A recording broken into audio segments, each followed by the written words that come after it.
ആളെയും കാണേണ്ടവരല്ലേ, ചെന്നൊന്ന് മുഖം കാണിച്ചാൽ മാത്രം മതി. എന്നും മറ്റുള്ളവരുടെ സങ്കടങ്ങളുടെ കൂടെ നിന്ന മനുഷ്യനാ പപ്പേട്ടൻ. ആ പപ്പേട്ടന്റെ സങ്കടത്തിൽ അവരൊക്കെ വേദനിക്കുന്നുണ്ട്. എനിക്കെന്ത് സങ്കടം? ഒരു സങ്കടവും ഇല്ല. ഈ ഉമ്മറത്ത് വന്നിട്ടുള്ളവരാരും ഇന്നോളം മനപ്രയാസപ്പെട്ട് ഇറങ്ങി പോയിട്ടില്ല. അതിന്നും ഉണ്ടായിക്കൂടാ. ലീലാനിലയാണിത്. പപ്പേട്ടാ, ഗണപതിയാ വിളിക്കുന്നു.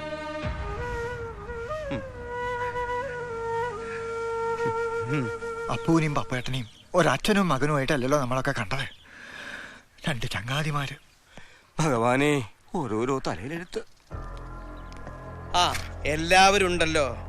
ഇരിക്ക. ഓ, പത്രക്കാരുണ്ട് അല്ലേ? നന്നായി. പക്ഷെ ഈ എടുത്ത ഫോട്ടോ പത്രത്തിൽ ഇടരുത് വാരരെ. ഇപ്പോഴത്തെ ഈ മോന്ത നാട്ടുകാരുടെ മുമ്പിൽ കാഴ്ച വെക്കാൻ കൊള്ളില്ല. 100 കൂട്ടം പണിയുള്ള ആൾക്കാര് വെറുതെ നേരം കളഞ്ഞ് എന്തിനാ ഇപ്പൊ ഇവിടെ? ഇവിടെ ഒന്നുമില്ല എന്ന് പറഞ്ഞ അവൻ എൻ്റെ മൂത്ത മോനെ. അവനില്ല. അറിയാലോ അവനിപ്പോ എവിടെയാന്ന്.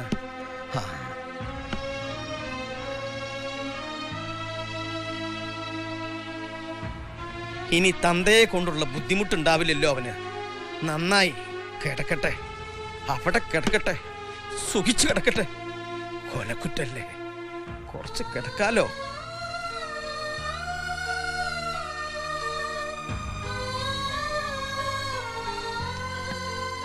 കുറെ കാറും ബസ്സും ലോറി ഉണ്ടായി, വലിയ വീടും ഉണ്ടായി, കോടിക്കണക്കിന് ഉറുപ്പി ഉണ്ടായി എന്ന് വെച്ച് യോഗ്യന്മാരാവോ?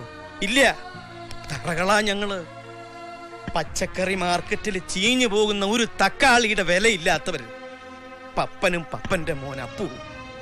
നോക്കേ, ഇനിയിപ്പോ ആ റോട്ടിലൂടെ പോകുന്ന നാട്ടുകാരെ വിളിച്ചു പറയും, ഇതാണ് കൊലയാളി അപ്പുവിന്റെ വീടെന്ന്. ഇല്ലേ?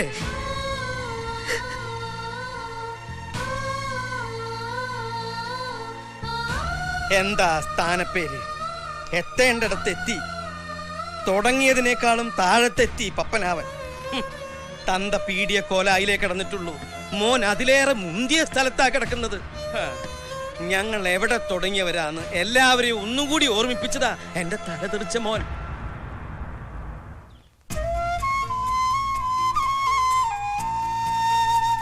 എട്ടൊമ്പത് വയസ്സില് നിത്യപ്പട്ടിണി വാരിക്കോരി തന്നു തമ്പുരാൻ. അതും ചുമന്ന് കണ്ണ് നിറച്ച് നടന്നതാ കുറെ കാലം. ഇപ്പോഴിതാ പുതിയൊരു ചുമട് വെച്ച് തന്നിരിക്കല്ലേ.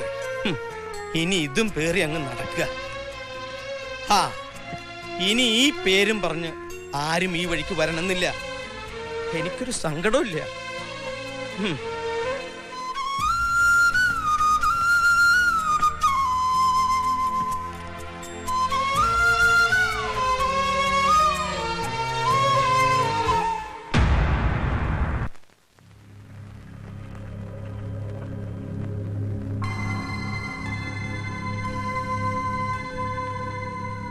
അച്ഛാ, സമാധാനിപ്പിക്കാനാണെങ്കിൽ വേണ്ട, പോയിക്കോ. അച്ഛാ, അപ്പേട്ടനുണ്ടെന്ന് ജയിലിലെ ആ ചോറ്. കൊലയാളിക്ക് ജയിലില്ല ചോറ്.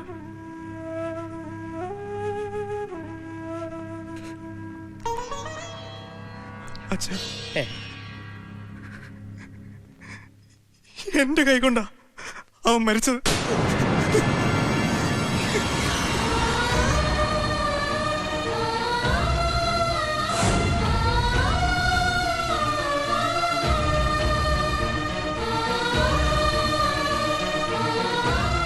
ഈശ്വര, അപ്പോഴേട്ടൻ ഏറ്റെടുക്കുകയായിരുന്നു എന്നെ രക്ഷിക്കാൻ. ഞാൻ വേണ്ട, എനിക്കൊന്നും കേക്കണ്ട. ഈ നേരം വരെ എന്റെ കുട്ടിയെ ശപിച്ച പാപത്തിന് ഏത് ഈശ്വരന്മാരോടാ ഞാൻ മാപ്പ് ചോദിക്കുക? പോടാ എന്റെ മുമ്പിന്ന്. സർവ്വതും വിറ്റുപിറക്കി ആരുടെ കാൽക്കൽ വെച്ചിട്ടായാലും ഇറക്കി കൊണ്ടുവാ എന്റെ കുട്ടിയെ. പോയി കൊണ്ടുവരാൻ.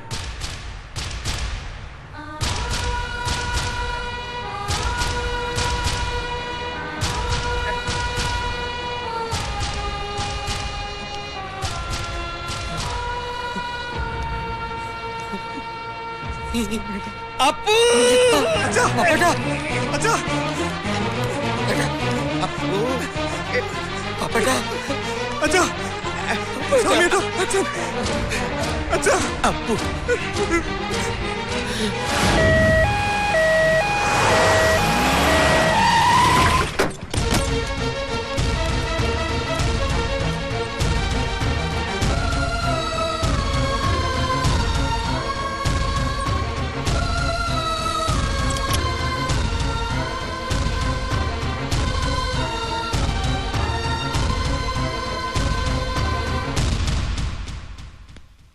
അപ്പോ ഒരു വിസിറ്റർ ഉണ്ട്.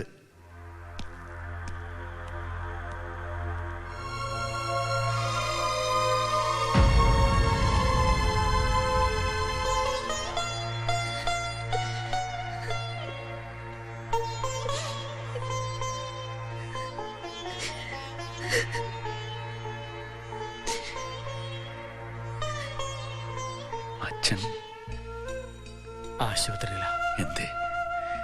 എന്തേ സ്വാമി? ആ മനസ്സ് സഹിക്കൂലെന്നറിയാലോ. വിഷമിക്കരുത്.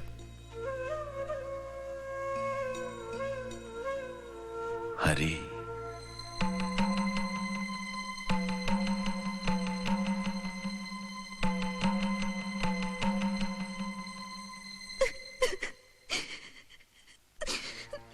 എന്തേ? എല്ലാവരുടെ വിശേഷവും ചോദിച്ചു അപ്പോട്ട്. നമ്മുടെ മക്കളെ പറ്റി ഒരു വാക്ക്. അവർക്കറിയോ? അവർക്കൊക്കെ അറിയാം. അപ്പോട്ടിന്റെ മക്കളല്ലേ.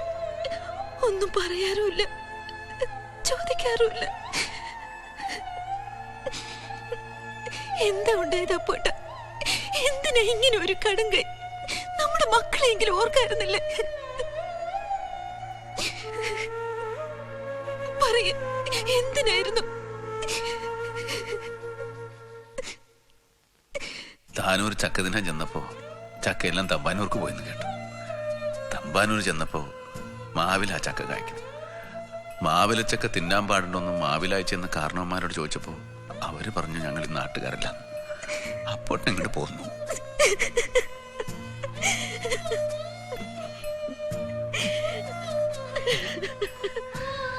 എന്തേ? വേണ്ട, ദൈവം കാവലുണ്ട്.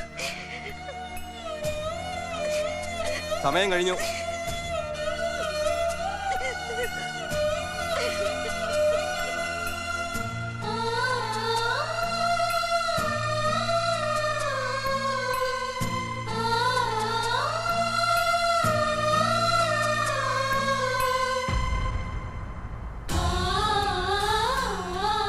ഈ കേസിലെ പ്രോസിക്യൂഷൻ ഭാഗവും പ്രതിഭാഗവും നടത്തിയ വാദത്തിന്റെ അടിസ്ഥാനത്തിലും ഹാജരാക്കിയ രേഖകളും തെളിവുകളും വിശകലനം ചെയ്തതിലും കരുതിക്കൂട്ടിയുള്ള നരഹത്യയാണ് എന്ന വാദം നിലനിൽക്കാത്തതിനാലും പ്രതിക്കുള്ള സമൂഹത്തിലെ മാന്യത പരിഗണിച്ചും വിശിഷ്യ കൊല്ലപ്പെട്ടു എന്ന് പറയുന്ന ആളുടെ മുൻകാല ചരിത്രം തികഞ്ഞ കുറ്റവാളിയുടേതാകയാലും തെളിവുകൾ നശിപ്പിക്കപ്പെട്ടു എന്ന വാദം പ്രോസിക്യൂഷൻ ഭാഗം ഉന്നയിക്കാത്ത കാര്യം പരിഗണിച്ചും പ്രതിക്ക് 50,000 രൂപയുടെ സ്വന്തം ജാമ്യത്തിലും തുല്യ സംഖ്യയ്ക്കുള്ള 2 ജാമ്യക്കാരുടെ ബാധ്യതയിലും ഈ കോടതി ഇതിനാൽ ജാമ്യം അനുവദിച്ചിരിക്കുന്നു.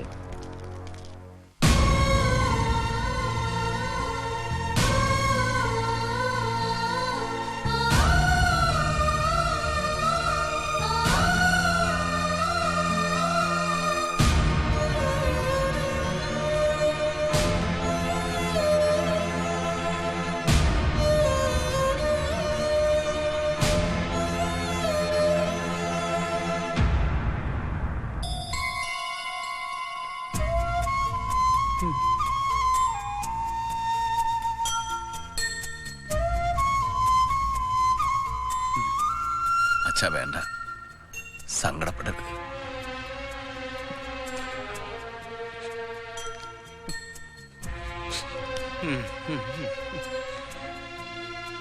എന്തൊക്കെയോ ആപത്തുകൾ വന്ന വഴിക്ക് അതൊക്കെ പോയി. അത്രേ ഉണ്ടായിട്ടുള്ളൂ. കുറ്റപ്പെടുത്തി ശപിച്ചു. എന്റെ മോനെ ഞാൻ അറിയാതെ പോയി. ഓർക്കാത്ത നേരത്തൊരു മഴ പെയ്തപ്പോ ഒന്ന് നനഞ്ഞ പോലെ. അത്രേ എനിക്ക് തോന്നിയിട്ടുള്ളൂ. അത്ര തന്നെ ഉള്ളൂ.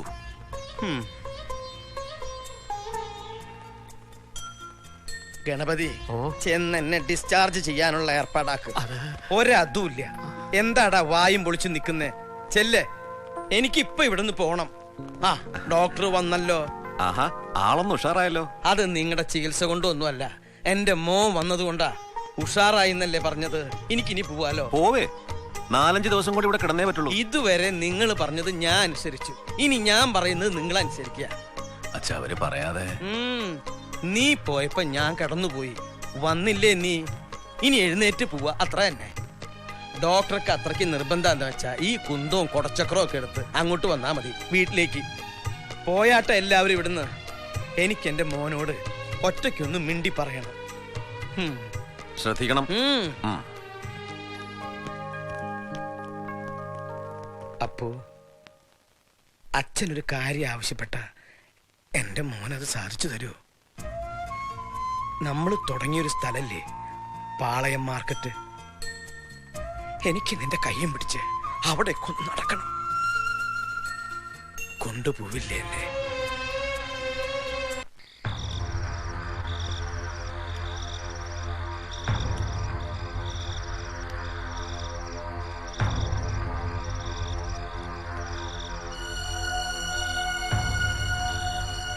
നല്ല ഉറക്ക എല്ലാവരും.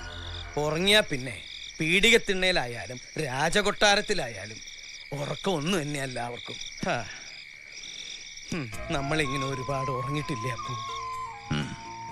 അച്ഛാ സുഖമില്ലാത്തതാണ്. ആർക്കടോ?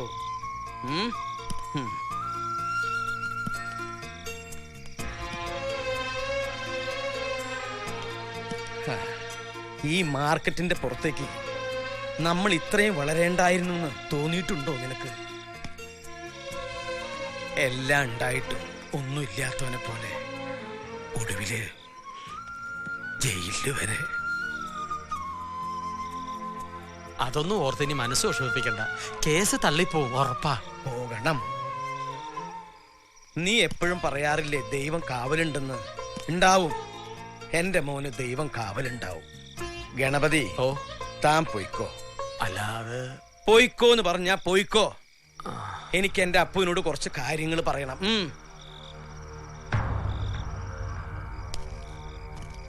ഈ രാത്രിയില് എന്റെ ഈ ആഗ്രഹം കൂടി നീ സാധിച്ചു തന്നു.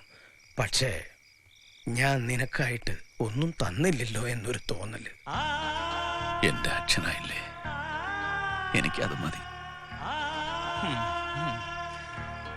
എല്ലാ കാര്യങ്ങൾക്കും ഒരു കാലവും ക്രമമൊക്കെ ഉണ്ട്.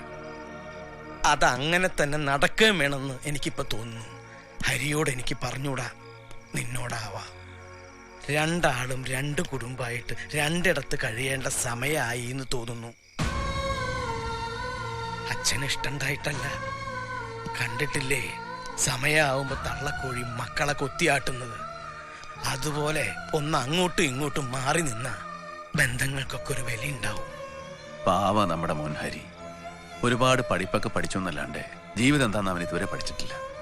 അച്ഛനറിയോ, അവനെ കൊല്ലാൻ, അങ്ങനെ നമ്മുടെ കുടുംബം നശിപ്പിക്കാൻ ശിവൻ ഒരുക്കിയ ചതിയായിരുന്നു ഈ കഴിഞ്ഞതൊക്കെ.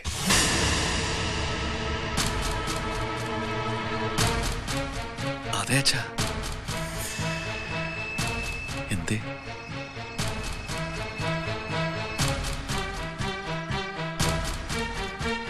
മുമ്പൊരിക്കൽ ശിവൻ എന്നോട് പറഞ്ഞതാ, നമ്മുടെ കുടുംബത്തിന്റെ മൂലക്കല്ല് അവൻ ഇളക്കുന്നു. ആ വേവലാതി എന്നും ഉണ്ടായിരുന്നു എന്റെ മനസ്സിൽ. നീ വേണ്ട വേണ്ട എന്ന് പറഞ്ഞപ്പോഴും നിന്നോട് എതിർത്ത് ഞാൻ അവനെ വീട്ടിൽ കയറ്റി. വെറുതെ എങ്കിലും അവൻ നന്നാവൂന്ന് ആശിച്ചു. എന്റെ മക്കൾക്കൊരു ശത്രു ഇല്ലാതിരിക്കാൻ. ഇനിയും ഞാൻ ആ സത്യം തുറന്നു പറഞ്ഞില്ലെങ്കിൽ അതൊരു വലിയ തെറ്റായിപ്പോ. ഒരപകടത്തിൽ പോയതല്ല ഈ കാല്, ശിവനെടുത്തതാ. അച്ഛാ,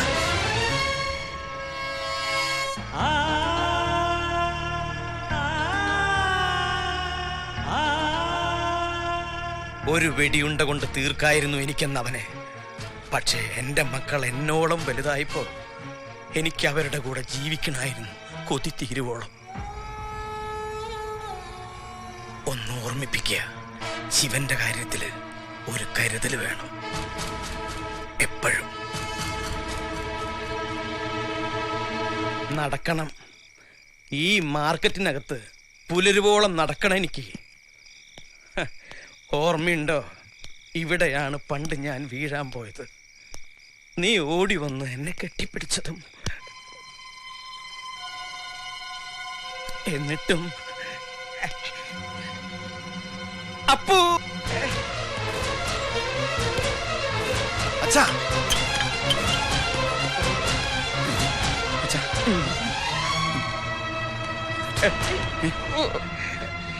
അച്ഛാ, എന്താ അച്ഛാ? അപ്പു അച്ഛാ, എന്തേ?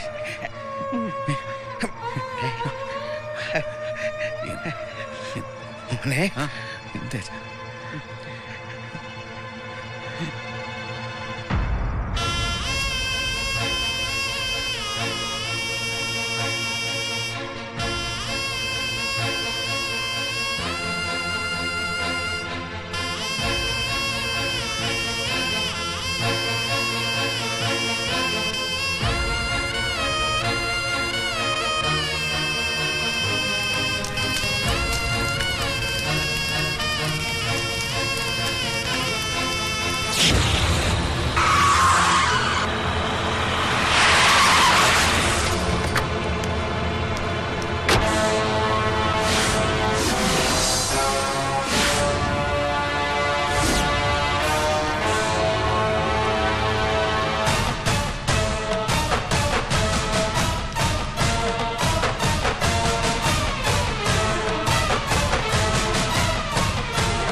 എന്താ അപ്പുക്കുട്ടമെന്നെ, കുടുംബത്തിലെ പ്രശ്നങ്ങളൊക്കെ തീർന്നോ? ഒന്ന് രണ്ട് ചെറിയ പ്രശ്നങ്ങളൂടെ ബാക്കിയുണ്ട് ശിവൻകുട്ടി മേന്നെ. അതിലൊന്ന് തീർക്കണമെങ്കിൽ മേന്റെ ഒരു സഹായം വേണം. എന്നാ പിന്നെ അതങ്ങോട്ട്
മുമ്പെന്റെ അച്ഛന്റെ കാലെടുത്തവനാണ്. എനിക്കിപ്പോ വേണമെങ്കിൽ നിന്നെ ഇവിടെ വെച്ച് അവസാനിപ്പിക്കാം. അങ്ങനെ ചെയ്താൽ നീയും ഞാനും തമ്മിൽ എന്താടാ വ്യത്യാസം? ജീവിതമാണ്, തിരുത്താൻ സമയമുണ്ട്. പകയും വിരോധവും കളഞ്ഞ് മനുഷ്യനായി ജീവിക്കാൻ നോക്ക്. അതല്ല ഇനിയും കിടന്ന് കളിക്കാനാണ് ഭാവമെങ്കിൽ ഓരോന്നോരോന്നായിട്ട് ഞാൻ വെട്ടിയെടുക്കേ. തൽക്കാലം ഇനി അങ്ങോട്ടുള്ള നിന്റെ ആയുസ് എന്റെ കണക്കിൽ വെച്ചേക്കും.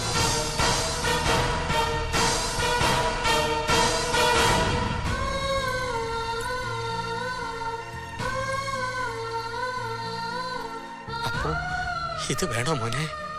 സ്വാമി, ഞാൻ മംഗലാപുരത്തേക്ക് പോകാൻ തുടങ്ങിയിട്ട് കൊല്ലത്തറായി. ഇപ്പൊ അശ്വതിയും മക്കളും കൂടെ ഉണ്ട്, അത്രയല്ലേ ഉള്ളൂ. ഏട്ടാ, ഇങ്ങനെ ഒരു തീരുമാനം. ഭൂമിക്കൊരു നിയമമുണ്ട്, കണ്ടിട്ടില്ലേ? തള്ളക്കുഴി മക്കളെ പോറ്റുന്നത് ചിറകിന്റെ ചോട്ടില. എന്നിട്ട് അവസാനം നേരാവുമ്പോ കൊത്തിയകറ്റും, വേറെ ആക്കും. അതങ്ങനെ തന്നെ വേണം. അവനോന്റെ ജീവിതം അവനോന് വലുതാ.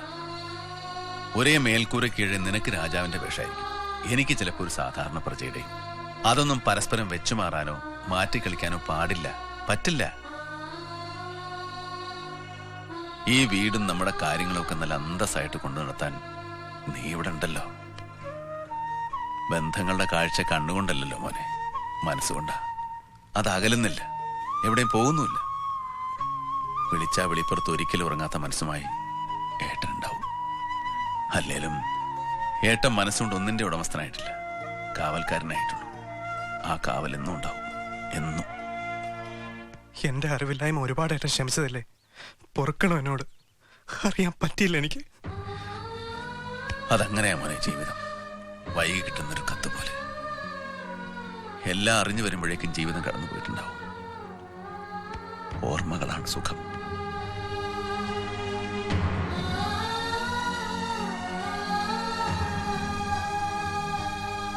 ഇറങ്ങട്ടെ.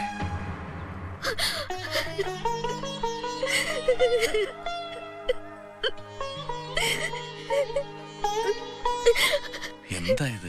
എവിടെ പോയാലും അനുഭവിക്കാനുള്ളത് ഒരേ വേദനയാണെങ്കിൽ അതിവിടെ ഈ വീട്ടില് നമുക്ക് ഒരുമിച്ചിരുന്ന് അനുഭവിച്ചുകൂടാ പോട്ടാ? മോളെ, എന്നെ ഈ വിളി വിളിക്കാൻ എന്റെ അപ്പോട്ടിന് ഇവിടെ വേണം.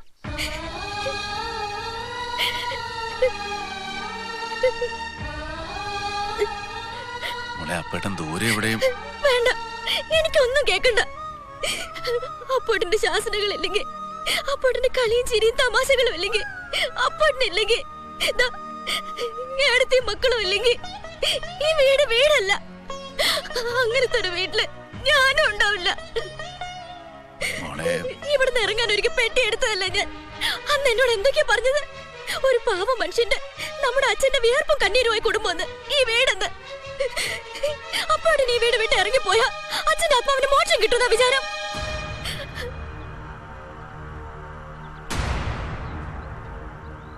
പറഞ്ഞില്ലേ അന്ന് ഭർത്താവിന്റെ ഏട്ടനല്ല എന്റെ ഏട്ടനാന്ന്? ആ ഏട്ടനോട് പറയാ, പോവരുത്, പോവരുത് അപ്പോട്ടാ.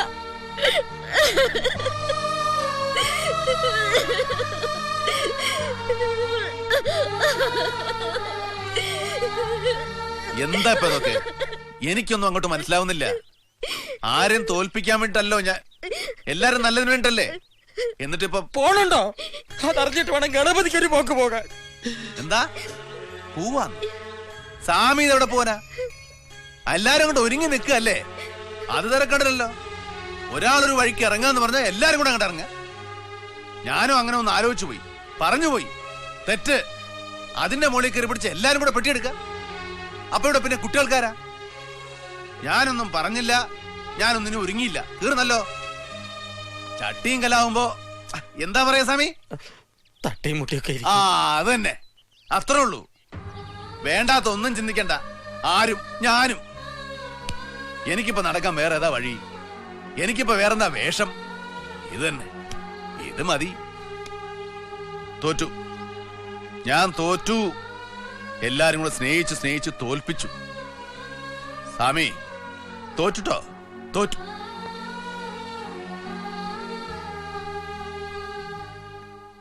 എന്താ ഇങ്ങനെ സൂക്ഷിച്ചു നോക്കുന്നു? എല്ലാം കഴിഞ്ഞിട്ട് എന്റെ അച്ഛനെ കളിയാക്കി ഒരു ഇളിയിലിക്കാറില്ലേ, അതുണ്ടോന്ന് നോക്കിയതാ. അതുണ്ട്, അതെന്നുണ്ട്. ആ ഇളിയ മരിക്കോളം കൂടെ ഉണ്ടാവും. എന്നാ പിന്നെ ആ ഇളിയൊന്ന് ഇളിക്കേണ്ട സമയം.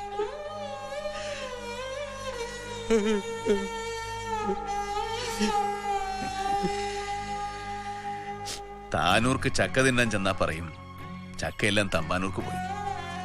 അവിടെ ചെന്ന് ചോദിച്ചാ പറയും മാവിലാ ചക്ക കായ്ക്കുന്നത്.